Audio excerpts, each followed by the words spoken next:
Hello, my peoples. Happy New Year. It is 2022. Sounds crazy.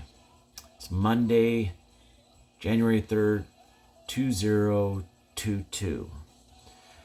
And today's been kind of one of those days where, I just coming off this awesome weekend, just go, go, go, super fun.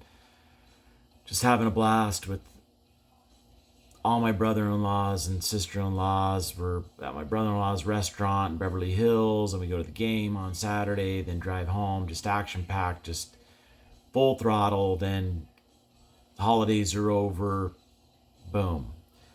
Time to get back to work, time to get back at it. So, kind of an adjustment day. Girls did not have school today, that's good, they're lucky. But tonight we actually get back into the real deal routine. But today was a great day, and I want to wish everybody that is watching this a happy new year. And if you're watching this, thank you very much. I really appreciate it. And I thank you for being part of this and helping me with this, because I don't know what I'm doing. And with that, I thought I would discuss one aspect of what I have planned for 2022, and I'll just start with my health.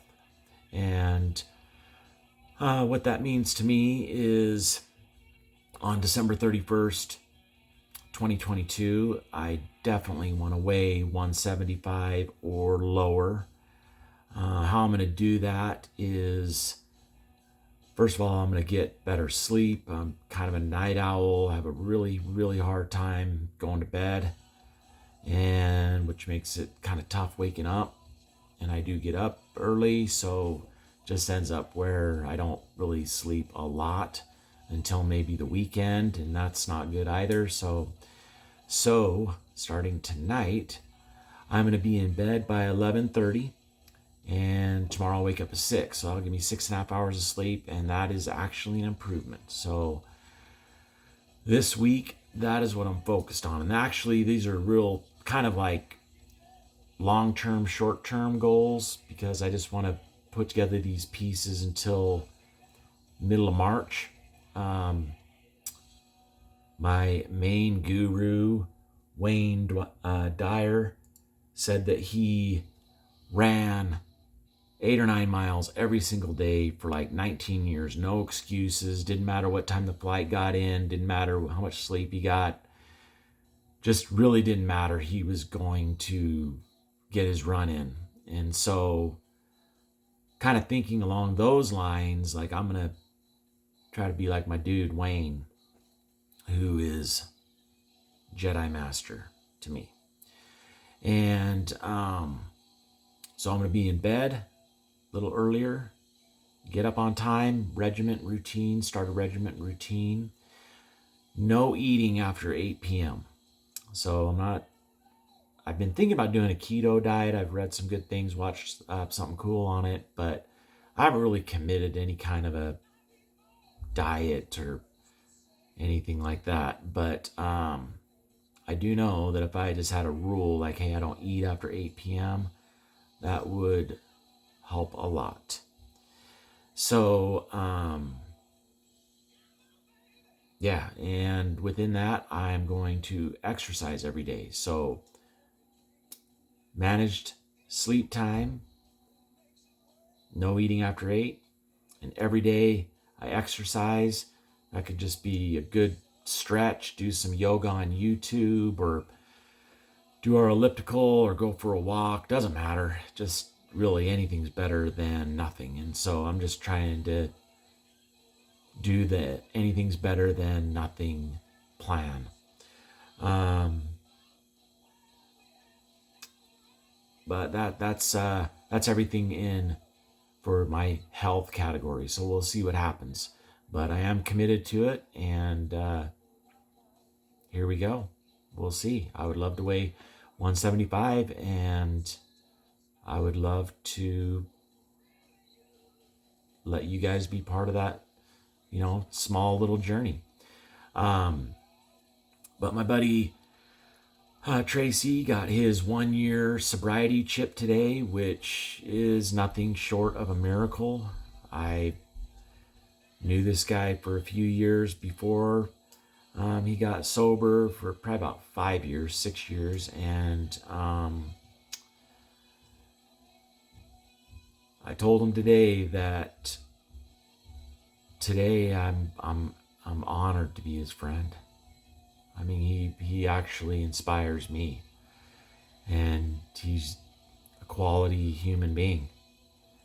And but a year and a day ago, or not too long ago, like, I would not have said that about him.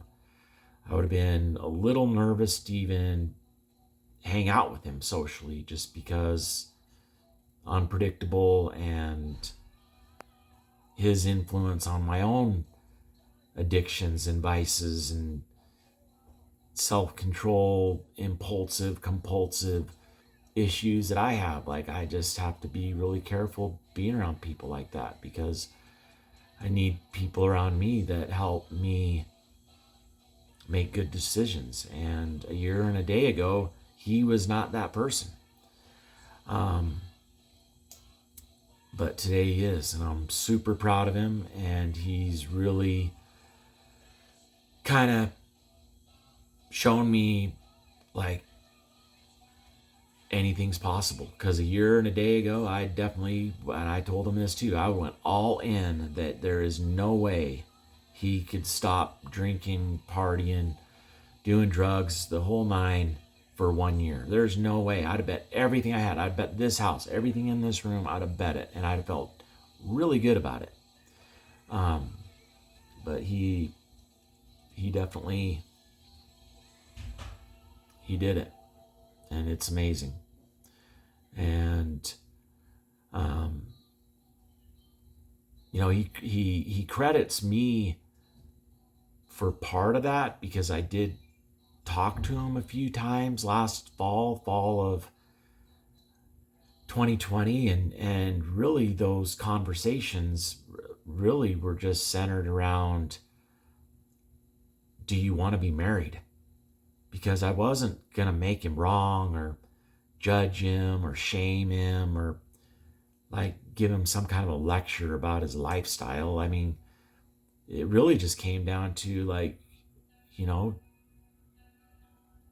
do you want to stay married, and why? Like, why are you, if you do, then why are you doing this? Like, and if you want to stay married, like,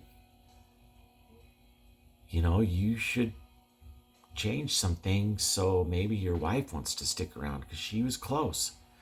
She put up with a lot, as most spouses of addict alcoholics do. And it's amazing to see them a year later. And I think he does credit me a lot for bringing that question in a way that he would actually hear it and think about it, because all too often, he at that point, fall of 2020, he'd already been married 20 years, or close to 20 years.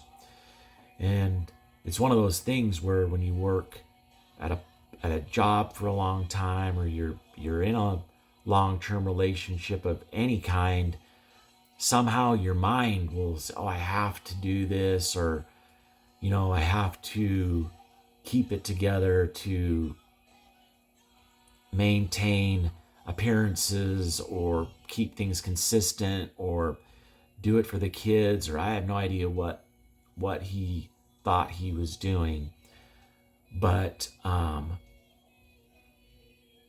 helped him get to a place where he was going to make a choice. And we all make a choice. We all make a choice on a daily basis. It's either conscious or unconscious of, yes, I want to be here, or yes, I want to be in this relationship, or yes, I want to do this. Like, I mean, if you're complying, you're choosing. And And now he's choosing his family. He's choosing his life. He's choosing the unknown and choosing adventure and choosing, the journey of life where nothing's certain and nothing's guaranteed and everything is temporary. However, he's taking an active role in the decision making and not just maintaining a decision that he made years ago. And I'm using him as an example because everybody does it in some capacity of their life or not. But I'll listen to people sometimes tell me about their life, and it's like they're victims. Like there's nothing they can do about it. It's just the way it is. That's what happens. None of that is true. None of it's true. You do not have to physically break down because you had your 55th birthday or a birthday after 55, or you qualify for retirement, so therefore you're old, therefore your body's old, you're going to break down, you are breaking down. That's just what, I'm not listening to that. I'm not doing that. And I've had a couple people, because I'll be 49 at the end of the month. I mean, that's not exactly, a kid, but I definitely don't think it's old. I think that's a frame of mind or a state of mind. So I've had a couple people lately that are like, dude, we're getting old. And it's like, no. We're getting wise. Because if you read that book, if you ever have read that book, how to, God, what is it? Dale Carnegie's book, and how to, God, what is it? Meet people. I don't know. Hold on one second. But in his book, he quotes that when he interviewed, Carnegie and Rockefeller, J.P. Morgan, all these huge business titans in, the 1920s, all of them in consensus said that a man's fortune is built between the ages of 50 and 70. That's when, if they're going to build a fortune, if they're going to accomplish great things, if they're going to be up to big things, it's in between the ages of 50 and 70 that the people that he interviewed, and this book's over, 100 years old. So the people that he interviewed felt like ages 50 to 70 is where it's at. That's where you really kind of post your big wins and losses in life.